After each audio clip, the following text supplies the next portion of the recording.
LFM, l'invité de Julie Marty. On s'attaque ce matin à un nouvel objet en votation le 9 juin, le plafonnement des primes maladie à 10% du revenu. Aucun ménage ne doit débourser plus de 10% de son revenu disponible en prime d'assurance maladie. C'est ce que demande l'initiative déposée par le Parti socialiste sur l'allègement des primes.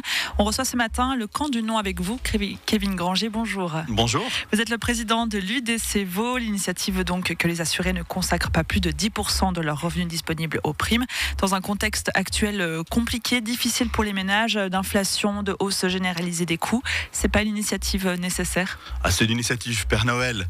Alors elle fait plaisir à voir, elle peut-être pose finalement le mauvais traitement à un vrai diagnostic. Le vrai diagnostic, c'est celui du pouvoir d'achat en baisse des gens, en raison aussi, mais pas seulement du prix des primes maladie, mais en fait cette initiative, elle va pas réduire les coûts, donc elle va pas réduire ce que les gens doivent payer, elle va simplement en fait puiser de l'argent dans les poches de certains pour les remettre dans les poches des autres. Elle va par exemple puiser l'argent dans les poches de ceux qui ont la bonne idée ce matin d'écouter LFM depuis leur voiture, qui se rendent à leur travail, qui se lèvent tôt, et puis c'est cette classe-là en fait qui va payer la différence.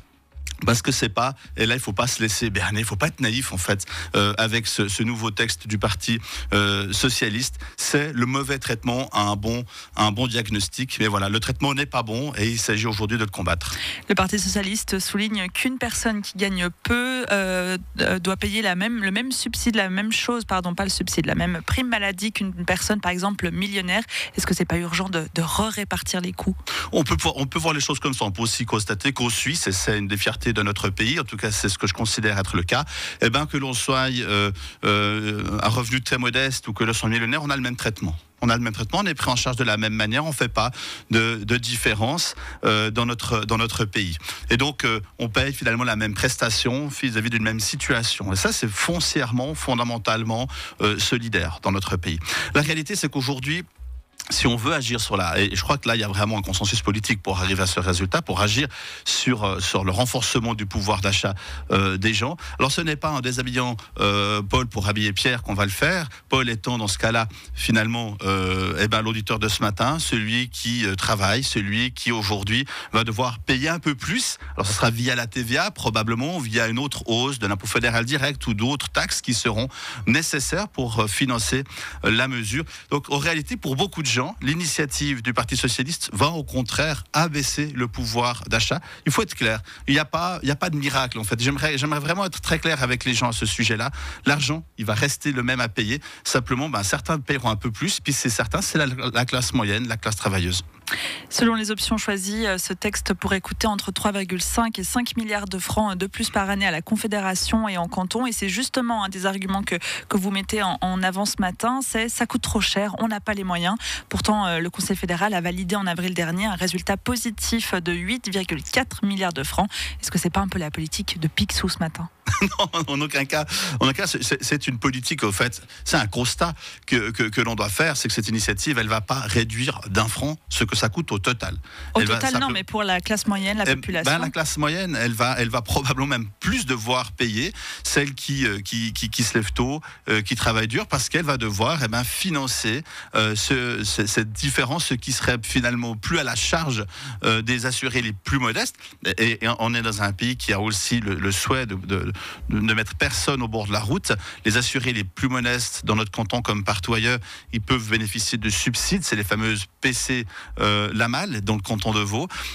Donc il y a des mécanismes qui existent qui permettent à des personnes dont le besoin de pouvoir bénéficier de structures. Donc c'est pas ici un discours élitiste, au contraire, mais c'est de constater qu'une grande partie des gens qui aujourd'hui voient le pouvoir d'achat diminuer, vont le voir encore plus diminuer avec cette initiative, parce que c'est eux qui vont payer. C'est pas le super riche. On a l'impression d'être dans ce vieux discours du XXe siècle, un petit peu idéologie socialiste, communiste, qui consiste à dire les super riches versus les autres, mais les super riches qui payent un peu plus ou un peu moins pour leur santé, ça leur fait pas de grande différence. Par contre, cette classe moyenne que je représente, avec qui j'étais il y a encore quelques instants sur l'autoroute pour venir vous trouver ici à Lausanne FM, tous ces gens avec qui je circule tous les matins, nous, on va voir passer la différence. Kevin Granger, vous êtes le président de l'UDC Vaud. C'est un modèle qui est déjà en vigueur depuis 2019 dans le canton de Vaud.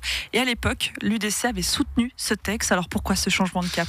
Oui, c'est vraiment le canton de Vaud, c'est vraiment le laboratoire socialiste par excellence de la Suisse. Alors j'en fais aucun motif de fierté, au contraire, mais ça nous permet de pouvoir constater ce qui marche et ce qui ne marche pas. Tout d'abord, en 2016, effectivement, il y avait ce modèle à 10% institué dans le canton de Vaud qui était une des mesures d'accompagnement d'une très grande réforme fiscale. On s'en rappelle peut-être, elle s'appelait RIE3. C'était donc la réforme fiscale liée aux entreprises et on baissait de 10% l'impôt sur le bénéfice des entreprises, des PME de ce canton.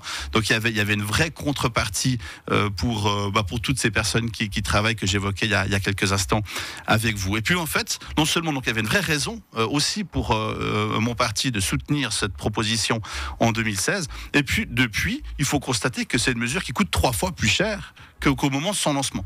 Donc en fait, les coûts ont été largement sous-estimés en 2016 au niveau cantonal. Vous avez cité il y a quelques instants des projections du Conseil fédéral. Si les erreurs d'estimation sont les mêmes au niveau fédéral, c'est une mesure qui va vraiment devenir un poids insoutenable dans la poche des gens. Mais selon la conseillère d'État Rebecca Ruiz, le bilan est positif depuis la mise en place de cette mesure. Avec ce modèle, elle dit qu'il était fréquent que certains ménages vaudois consacrent entre 15 et 20% de leurs revenus au paiement de leur assurance maladie. Alors oui, ça va coûter plus cher, ça devrait coûter plus cher au canton et à la Confédération, mais pour la population, c'est pas un soulagement quand même. En fait, c'est pas le canton et la Confédération qui vont payer. Ils n'ont pas d'argent. Ceux qui vont payer, c'est les contribuables. C'est précisément ceux dans qui on va venir chercher. Vous voyez, la gauche, avec sa main droite, va venir. C'est la main qui finance la main droite. C'est celle qui va venir chercher, qui va venir donner de l'argent. Mais la gauche, aussi étonnant que ça puisse paraître, elle a aussi une main gauche. C'est celle qui taxe, c'est celle qui ponctionne, c'est celle qui se sert dans la poche de la classe moyenne, de la classe qui travaille. Eh bien, c'est ces gens-là, c'est nous qui allons payer ça. Quand on parle de canton, confédération, c'est presque à chaque fois une forme d'usurpation, parce que le canton et la confédération n'ont pas d'argent. Ils l'en prélèvent sur le dos de ceux qui travaillent. Le Parlement a refusé l'initiative, mais a adopté un contre-projet indirect à l'initiative socialiste. Kevin Granger, vous êtes le président de l'UDC Vaud. Résultat donc dans les urnes le 9 juin prochain. Merci d'avoir été avec nous. Merci de votre invitation. 7h28 sur LFM. LFM, les plus belles chansons.